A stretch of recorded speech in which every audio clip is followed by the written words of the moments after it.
Halo Pak, dimasukin ke gang ya taksinya. Ya saya tahu tadi pesen taksinya di depan supermarket, tapi saya males kalau jalan ke depan. Dimasukin ya Pak, tolong, makasih. Mbak, kok pesanan saya belum keluar ya? Udah mau setengah jam loh. Maksud saya kok stafnya masih pada nyantai gitu loh. Dari tadi.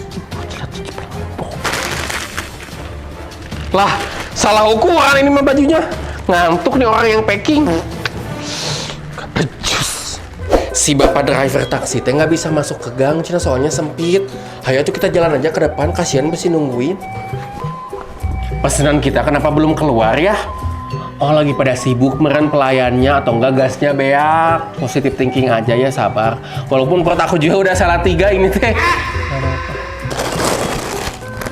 Baju teh kayaknya salah kirim, iya mah. Harusnya kan XL tapi malah L. Ah, tapi cobain dulu, kayaknya masih cukup dah.